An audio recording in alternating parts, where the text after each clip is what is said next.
education debate coming to you today from Blackpool.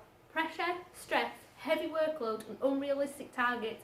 These are some of the problems today's teachers face. 52% of the teachers consider leaving the profession after just 1 year due to low salaries, excess workload and with the profession being incompatible with normal life. On today's panel, Nicola Morgan, Education Secretary under the Conservative Government since July 2014. Angela Griffin, a head teacher from an outstanding primary school in Lancashire. Stephen Taylor, a primary teacher with 30 years experience in school. Amy Smith, a college student from Cumbria who is thinking about training to become a primary school teacher. Gemma Holland, a primary NQT after completing a 3-year degree. Joseph Davis, a nuclear engineer from Lancashire whose 3 children currently attend primary school.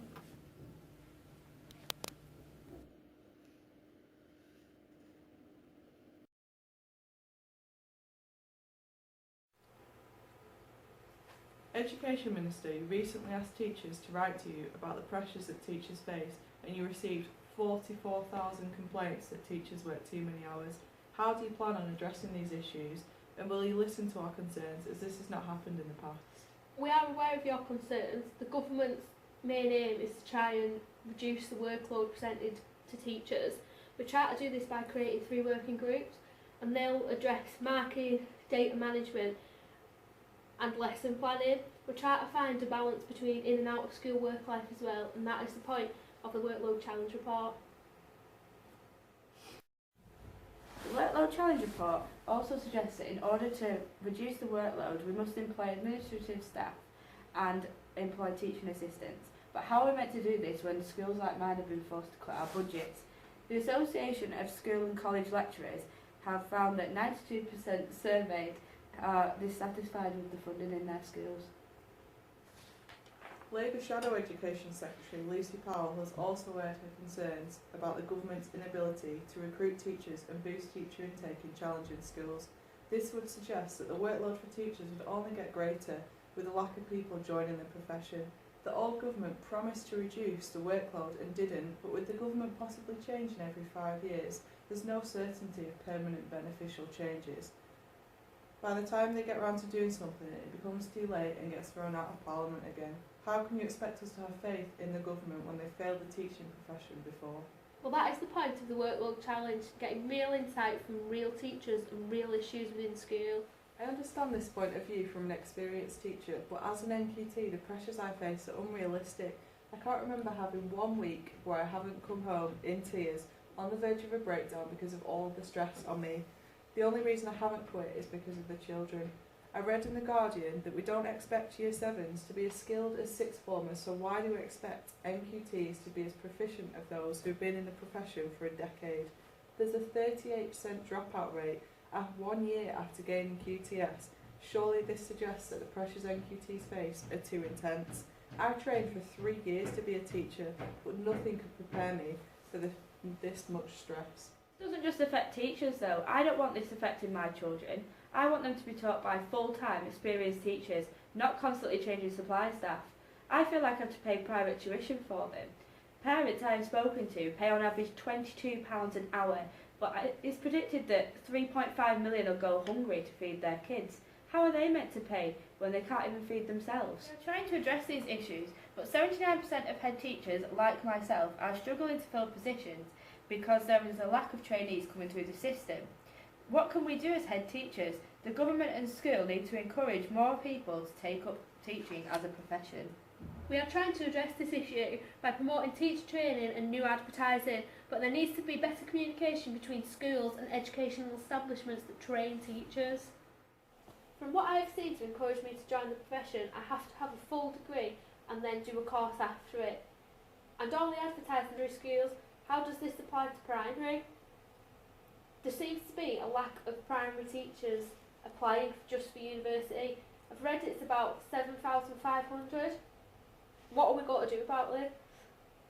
For a long time there's been a shortage of science and mathematics teachers in secondary schools. We're trying to address this issue and slowly address the primary teaching issue. There are several routes into teaching. One of them is PGCE.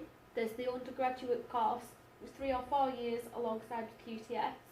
There's a Schools Direct course and a Teach First course. All these can be accessed through our website.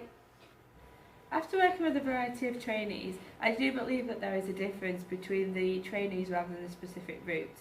Trainees who go to college and then go into university decide to take the PGCE route, so they have an extra year of maturity on the students who go straight into university and do the QTS route.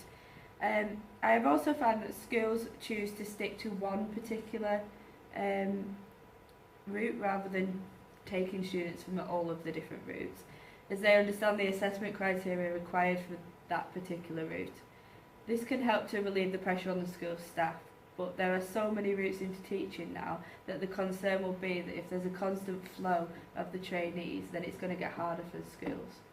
The stress of interviews and trying to answer questions I'm not 100% on, I've also got to sit them tests, and I've got to do it in 2 times, otherwise I can't reapply for 2 years. If this is the pressures of training to become a teacher, what is it going to be like when I am a trained teacher? I totally agree with you, Amy. It's a difficult process, and when I was looking into joining a teacher training scheme, I almost didn't end up going to the university I actually went to because I hadn't even heard of it. However, once you are on a scheme and you've passed all the tests, done the interviews, it becomes very enjoyable. I'm fortunate to have had 3 years to prepare myself for becoming a teacher, building up my contact time and time in the classroom with the children. I will admit that towards the end, in my final year, it was very, very stressful, with assignments and placement to complete, as well as the pressures of looking for a job as an NQT and trying to hold up a part-time job to fund myself while I was studying, so I totally understand where you're coming from. I've also noticed that trainees are more susceptible to illnesses. So The Guardian wrote about this, and they said that they haven't had a chance to develop their immune systems yet. It is well known that schools are a breeding ground for different bacteria, so obviously you're going to pick up more infections and illnesses. We all know when you're ill, your job does become a bit more difficult, and it adds more pressure when you're even sick. So in extreme circumstances, we do also have to have supply agencies come in, which can be inconvenient and a bit expensive for us as well. You couldn't be more right, Angela. Even though I'm a healthy person, I feel like I've had every illness under the sun in my first year, and it's made it even more stressful on top of the marking, the admin, the planning, the cuts, the uncertain policies, the lack of trainees, and how prepared they are to come into the classroom with the tests and the interviews and everything. It's difficult, and there are a lot of pressures that teachers face. I would thoroughly encourage young people to join the profession. Throughout my career, I've had so many enjoyable experiences, and I wouldn't change that for the world. Teachers need to believe they can and do make a difference, despite the pressures those in the profession face. When the children in your class have that light bulb moment, it makes it all worth it. I'm just one teacher in an ocean of thousands more, but if teaching can become an enjoyable profession once again, I'm certain people will flock to become like us. When I think of my children's education, I don't think of the teachers, but after hearing all of your opinions, I have realised that I was probably in the wrong. Teachers face many pressures in today's educational environment, but by working together and promoting cooperation between the government, schools and parents, we can make the profession more enjoyable and make a start towards combating this looming crisis. You can see this is a very current and hot topic. Teacher workload, will it ever get sorted? Stay tuned for questions with our panel, and thank you for watching the Education Debate.